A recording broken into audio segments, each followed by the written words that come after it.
Oh yeah. Oh yeah.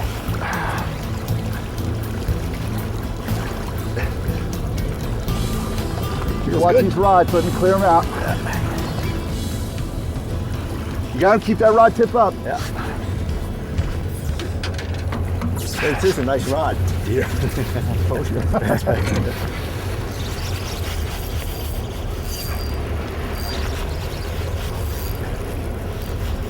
What's this? All right. That fish is going underneath that. That's a buck. He's in close already. I'm sorry, Mike.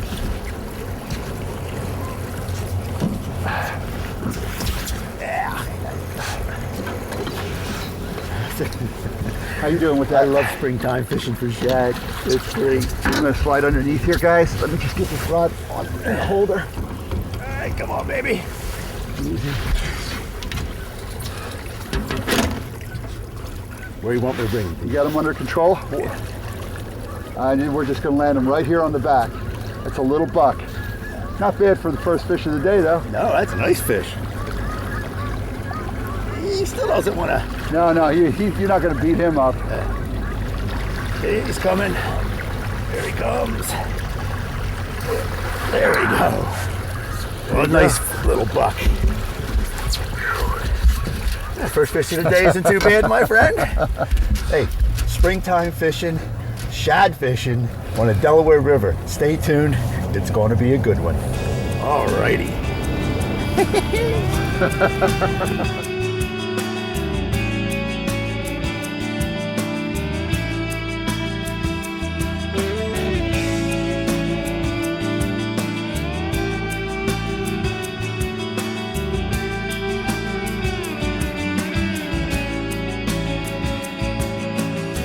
Pull these inside rods in. All right, another one. It seems to be the side, doesn't it? You know what? Right now it is. Yeah.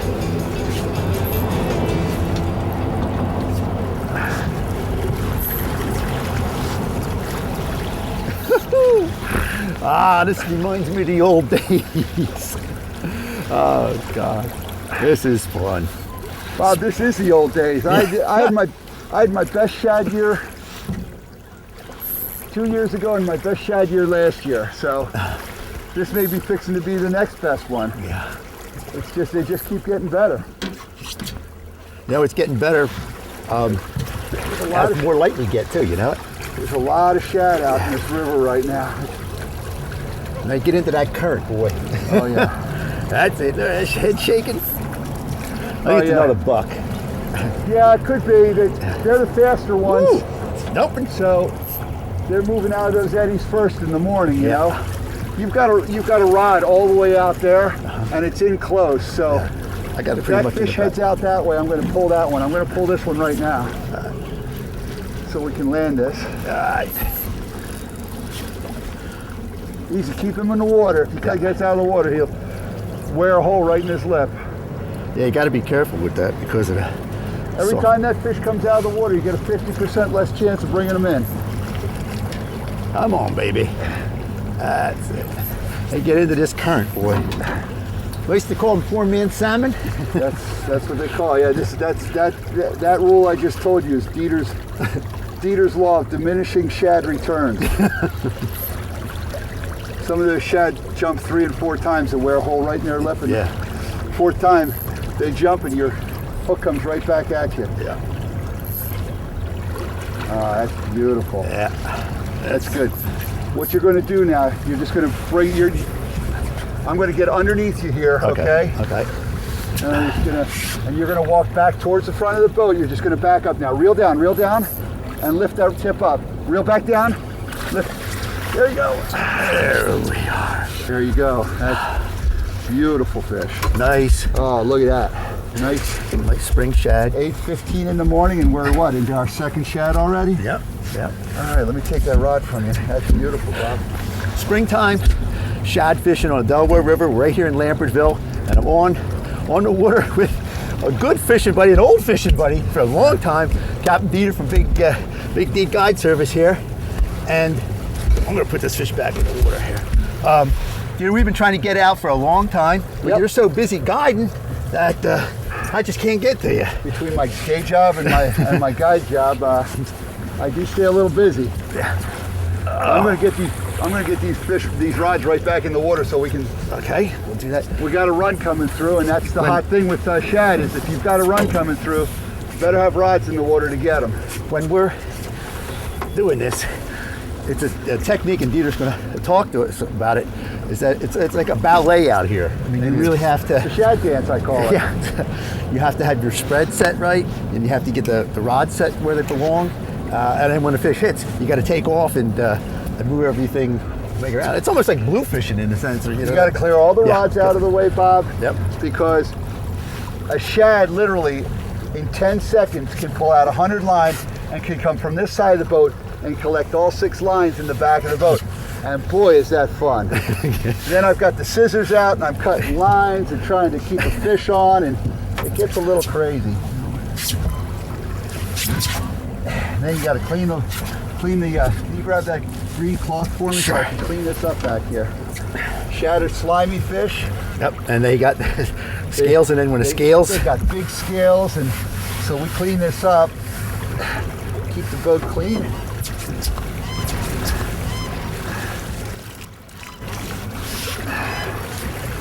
Dieter, while we're cleaning and stuff. Yes, sir. Try to explain to me your method, because there is a certain method that you have for this, what we call a spread. Yes. But it took you a long time to figure.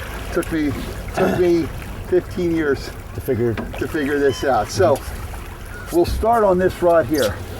This is a noodle rod. This one I think is 11-foot noodle rod, 10.5, 11-foot noodle rod. I've got 2 of these, and we'll really work just this side of the spread because I've got the same thing on the other side of the boat. So we start with a noodle rod. This has a dipsy diver on it. And I'm going to tell you about what our normal spread is. Right now I've got a high water spread, but our normal spread is a dipsy diver.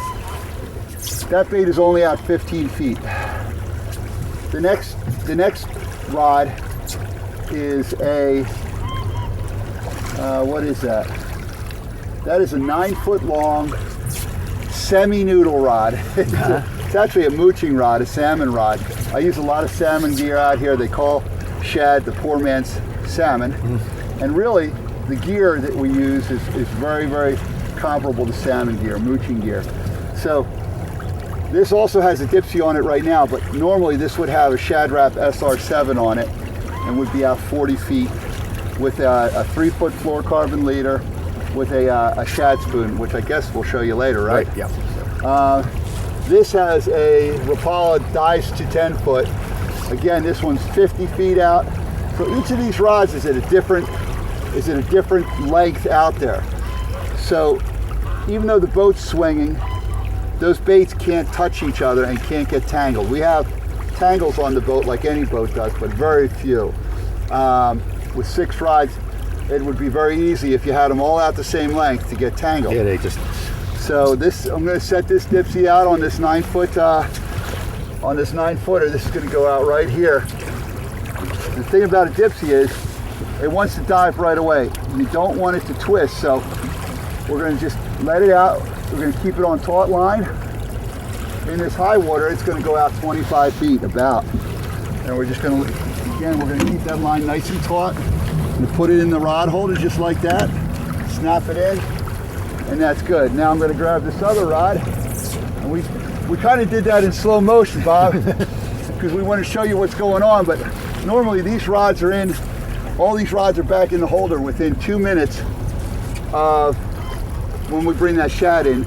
Because if there's a pod coming through, You want to be right on them. we want to be on them. We know the rod, if we've caught a fish, we know the fish are coming through. So Okay, just jump ahead a little bit.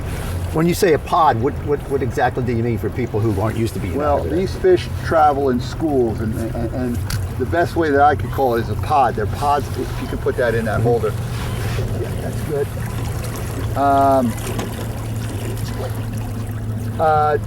They travel in schools of fish. I call them pods because they're little concentrations of fish, and they'll just come through.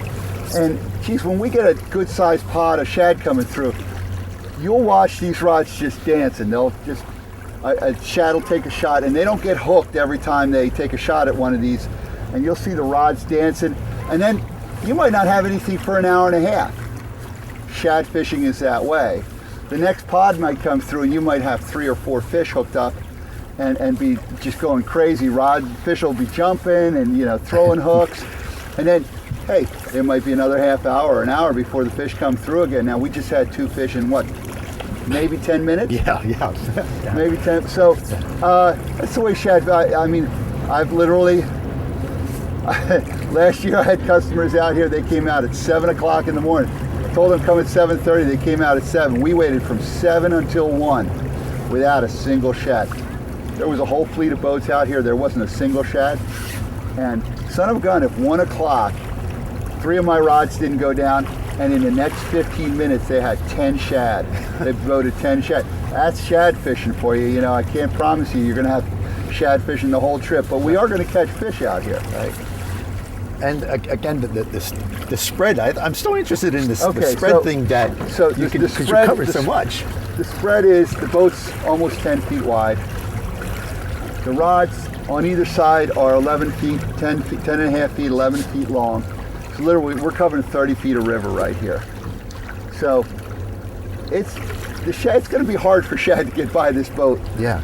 If they're coming up anywhere on this part of the river, they're going to have to go past one of my flutter spoons. Chances are they're going to take a shot at one of those gold hooks. And again, for people who are not savvy of shad fishing, shad don't eat. That's not a bait that they're going to eat. Nobody knows why they hit a gold hook with a flutter spoon or a dart. Whether they're angry or whether they're just out of some kind of historical reason that they're doing that, they are striking out at that object. It's just and you're right, they're not eating. We know they're not eating because when we open them up, and their stomachs are completely empty.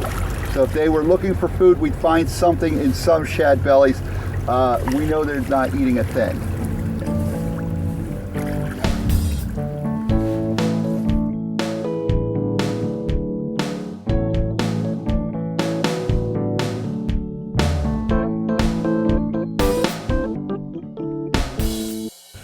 Dieter, you've been developing this for a long time, and the two things that I think are pretty unique that you've come up with are these 2 things. What exactly are they? This is a Big John Dipsy diver. It's the smallest size. If you look at it, it's got lead on the front here. So it gets tied onto the main line here, and your flutter goes off the back, and it dives straight down. It's a planer board basically, and goes straight down. It's also got a directional feature on it, so you can make it run out to either side of the boat. I use them on the outside, so if you look at the lines here, the outside rod that is actually going out towards the side. So that's your Big John. I've got 4 of those on today. Normally I have 3 of those on, and this is a Shad Rap SR7.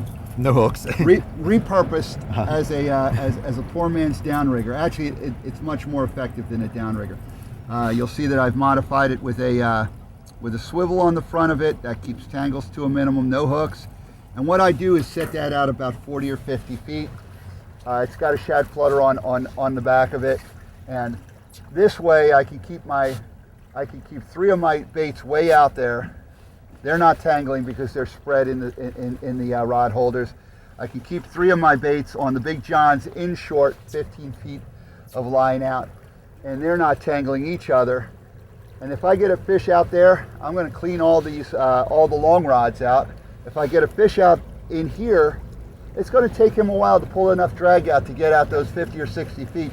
Meanwhile, we can be cleaning all those rods up. It really is a system. It all works together. If you're doing one part of the system and you're not doing the other part of the system, you're going to get tangles. You're going to get fish tangled into each other. You're going to lose hooks or rigs. I rarely ever lose rigs. I rarely ever lose fish, and it's because of the system. And it's taken me a long time, and I'm constantly refining it. I'm using new baits this year, and testing new baits. Yeah, we'll go over that later, but I'm constantly looking for new, better ways to handle. In other words, we have real high water right now. I've actually got 2 baits. You just caught a fish on a Rapala dives to 10, DT10, that I've got out there in place of this SR7, because in this heavy water, I've got to have a bait that's diving even deeper than an SR7 can. So for 3 days, we didn't catch a single fish on these SR7s. Now we're using the DT10s, and you just proved that was the right choice to make because you caught a shad on it. Yeah. Well, let's get some more fish here. Come on. We'll do that.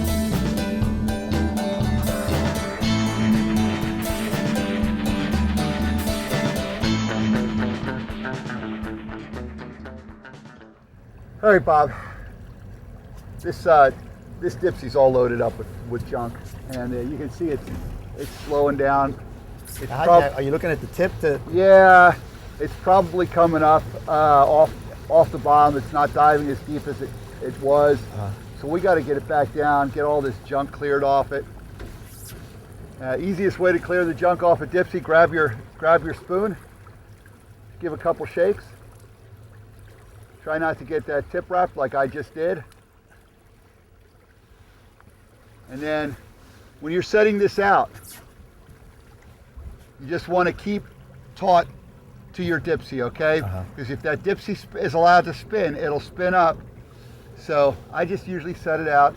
In this high water, I'm setting it out 25 feet. So there it is. It's back in the holder. And we move on to the next one, and you're going to see the same thing. This one's got junk on it. It's not diving as deep as it should. Yeah, that's one of the hazards of coming out here in the springtime with the water and stuff. See? You're going to get all that. So those dipsies aren't with all that drag. They're not diving as deep as they should. They're not getting down into the shad zone. Now there's one that just came up off the bottom. Right. See, that's got so much stuff on it that it just came out of the water. So like that. Look at that. Yeah, when they get that much junk on them, they'll float right up. So we're constantly clearing these. That cleared itself, that one. Yeah, cleared itself. Set it right back out, give it about 25 or 30 feet.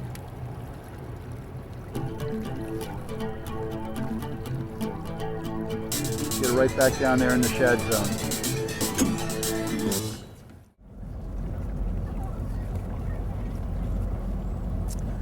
Dieter, we're just taking a little break here, and while we're taking a little break, let's talk a little bit about your guide service. Exactly, give us the name of it. Big D River Guide. And you just don't guide just for the shad, you do stripers. Tell us about that kind of situation. Well, sorry, I just felt a pop from one of the rods, just popped. We fish for, the striper will be coming in a couple of weeks. We go straight from shad to striper. And what months are they, just so that people know? Striped bass is third week of April through all of May. And we fish them with live herring down in the Trenton area and then upriver from there in the shallow water.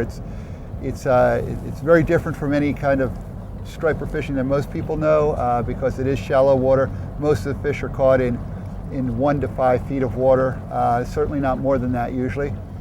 And after that, I go right into fishing for walleye, smallmouth, and then schoolie striper up here in the upper Delaware, up in the shallow water, fishing the flats and rocky areas. But now, you got to explain too, you have a fantastic jet boat. I mean, this is a Cadillac here. And like where you're going down into Trent and stuff like that, you do need a jet boat to get into those areas. I've got a River Pro jet boat. It's got 175 horse inboard V6 jet. It will run in just a little over 3 inches of water, and you're right. It's not for somebody who's got a prop unless they like replacing motors and things like that. And the areas that you're fishing that's where you have to get to. Yes. With the jet. That's correct. That's the most important. We have about a mile of river up here that people with props can go, and after that, we're going through some areas that are literally 4 inches deep. Right, so. right. And I know that area up there. It's a lot of big rock around there too. Yeah, it is. You're skirting through. Again, half day, whole day. How does your guide service work? I do after work specials because I do have a full-time job, and I do full days on the weekends. So a full day for me is 7 to 8 hours on the water. I do marathon trips, which are 12 to 14 hours in the summer. There are some crazy people who want to fish that long, but we fish all kinds of different species on that trip, and fish a lot of miles. We might go up 20, 25 miles north of here, or 15, 20 miles south of here. So yeah, it's a lot of river to fish. It's a lot different than most fishing in the area. Certainly it's a lot of fun. Oh, it is. It is. So look, if you want more information, you can go to our website, Delaware Valley Outdoors, and you can contact Captain Dieter. I guarantee he'd take you out, show you the spots. You'll catch a lot of fish, because I personally have friends who have fished with you over the years, and they just rave about taking kids, especially kids, out with their guide service. Yeah. So if you want more information, you want to get out, do a little bit of shad fishing, great time. Look, we got people out here, or some nice striper fishing, which has really come on strong on the river these past few years. It has.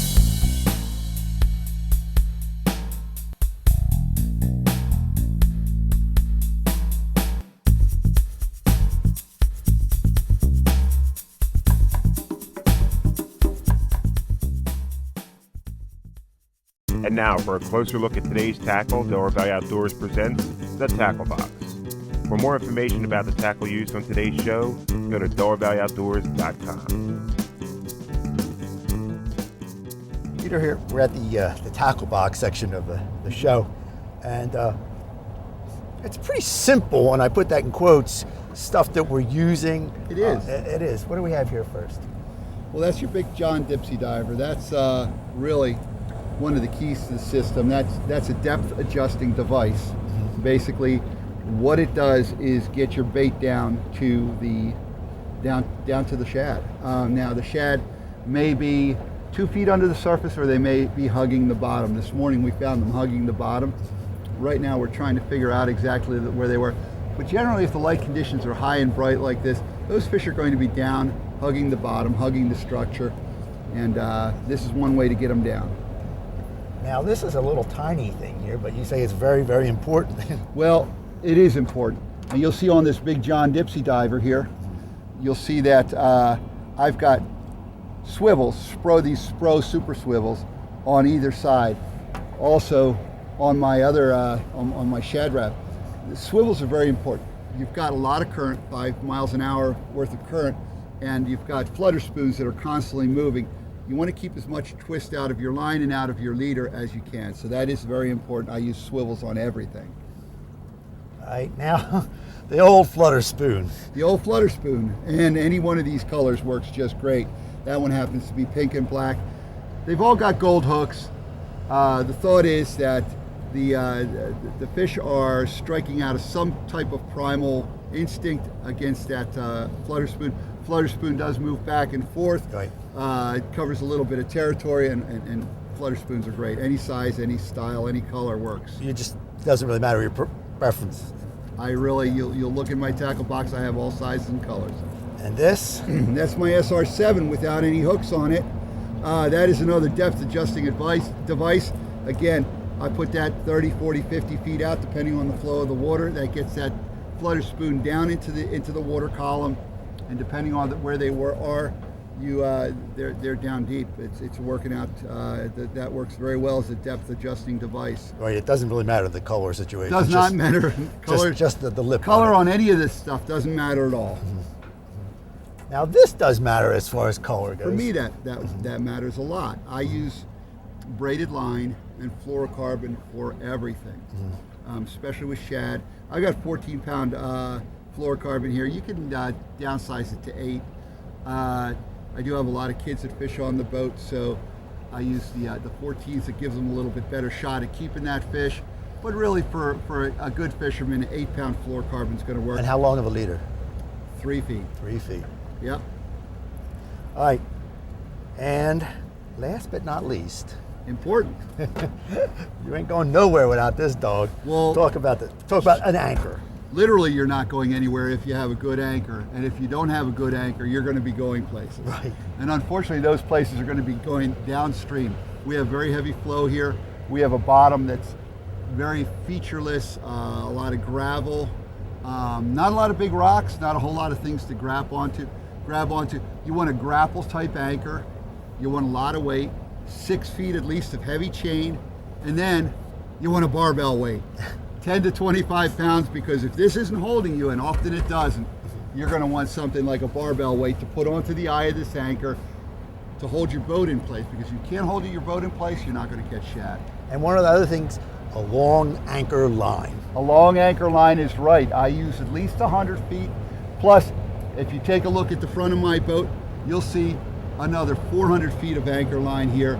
If I need to, I can put that out. The longer your anchor line, the more road you have, as they call it, the better of an anchor you're better of a hookup you're going to get. And boat positioning with that is very important. Boat positioning with the cleats that I have on the front of the boat allow me a 30 to 40 foot side to side swing, allows me to put myself hopefully on top of those shad. And that's the tackle box.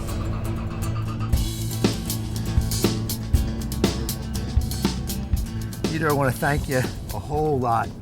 Good fish. I mean, we've known each other for a century, so to speak. Again, thank you very much. I had a wonderful time out here. If you want more information, you go to our website, Delaware Valley Outdoors, and catch us on Twitter and Facebook.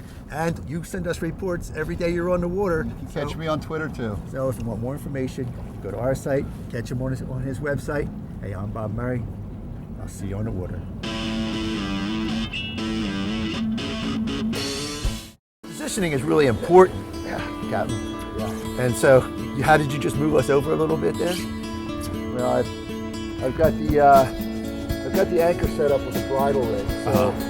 So I've got, I can literally move us anywhere from 5 feet off that bridge to 15 feet over with the anchor exactly where it is. That's why I've got the cleats where they are.